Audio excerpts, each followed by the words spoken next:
कहते हैं कि भगवान पर विश्वास रखना बहुत ज़्यादा ज़रूरी है, क्योंकि जब सारी दुनिया आपका साथ छोड़ देती है तो एक भगवान ही होता है जो आपका साथ देता है। हमारे दुख के समय में ये परीक्षा ली जाती है कि हमें उन पर कितना विश्वास है। ये कहानी है तो छोटी सी, लेकिन बहुत कुछ सिखा देती है। तो चलिए कुछ सीखने का प्रयास करते हैं इस कहानी से।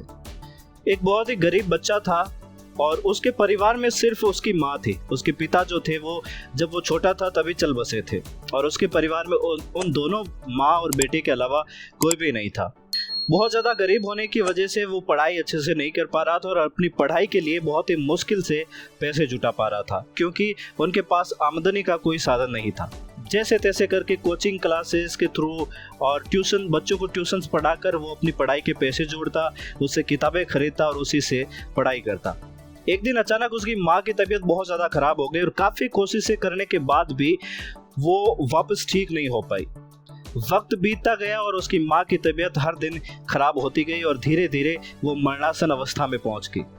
बड़े जत्न करने के बाद एक भले डॉक्टर ने उसकी माँ के लिए दवाइयाँ लिख दी, लेकिन समस्या ये थी कि वो दवाइयाँ खरीदे कैसे, क्योंकि उसके लिए पैसे चाहिए और पैसे उनके पास थे नहीं। और क्योंकि वो दवाइयाँ ऐसी थी जो उसकी माँ की जान बचा सकती थी, तो इसलिए उन दवाइयों के रेट्स भी ज़्यादा थे, यानी कि उन दवाइयों का मूल्य ज़्यादा था जिसे वो खरीद नहीं पा रहा था।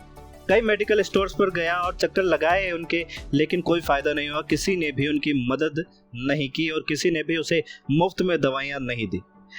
थक हार कर वो उम्मीद छोड़ने ही वाला था, लेकिन उसने अपनी उम्मीद नहीं छोड़ी, क्योंकि उसे लग रहा था कि अभी कुछ बाकी है जो मेरी मदद कर सकता है, अभी कोई है जो मेरी मदद कर सकता है।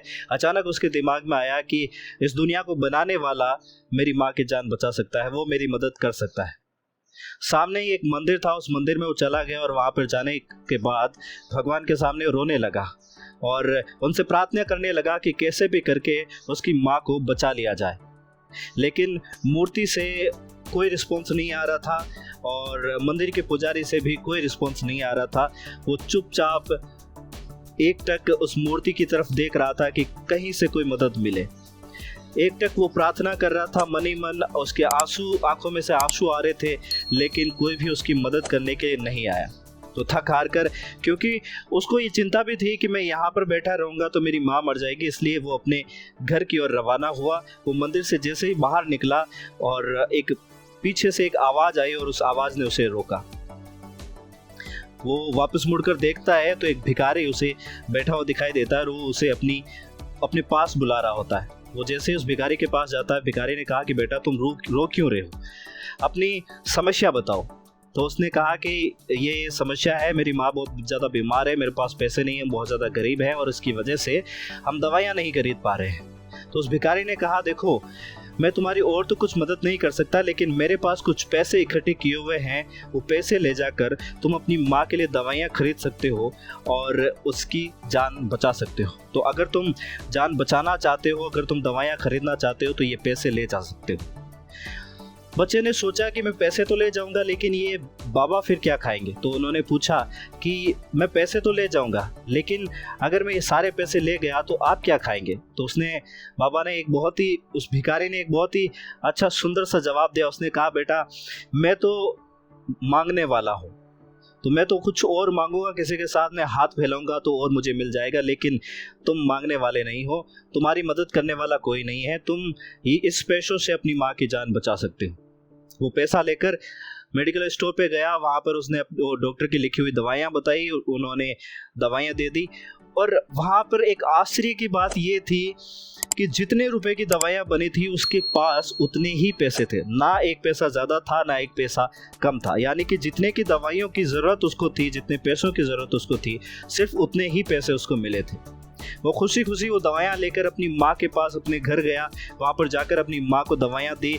कुछ टाइम बाद में उसकी माँ की जो तबीयत है वो धीरे धीरे उसमें सुधार आने लगा। उस माँ को राहत महसूस हुई। कुछ घंटों के बाद जब उसकी माँ को राहत महसूस हुई तो वो वहाँ से निकला कि जाकर उस भिखारी बाबा को धन्यवाद कहे कि उसने उसकी माँ की जान बचा ली, उसकी मदद कर दी। वो घर से निकला और मंदिर के पास पहुंचा ही था कि उसे दिखाई दिया कि जिस जगह पे वो भिखारी बाबा बैठा था वहाँ पर बहुत ज़्यादा लोगों की भीड़ इकट्ठी हुई थी। उसने जैसे तैसे करके भीड़ के बीच में से वो गया और जाकर देखा तो वहाँ पर सामने वो भिखारी पड़ा था, वो मर चुका था। उसने पास जाकर देखा तो सच में वो भिखारी मर चुका था। वो रूंधे गले से बस इतना कह पाया कि आपने मेरी अपनी जान देकर मेरी माँ की जान बचाई, इसके लिए आपका बहुत बहुत धन्यवाद। और उसके आगे वो कुछ नहीं कह पाया। वो वहां से वापस निकल आया, लेकिन उसे ये समझ में आ गया कि भगवान अपने भक्तों की मुराद जरूर पूरी करते हैं। उनकी मदद करने के लिए वो किसी न किसी जरिए से उनके पास जरूर आते हैं। वो समझ गया था कि यह सब भगवान की ही माया है। वो उनकी मदद करना चाहते थे, इसलिए उन्होंने कोई ना कोई जरिया ढूंढा और उस जरिए के थ्रू उसकी मदद की।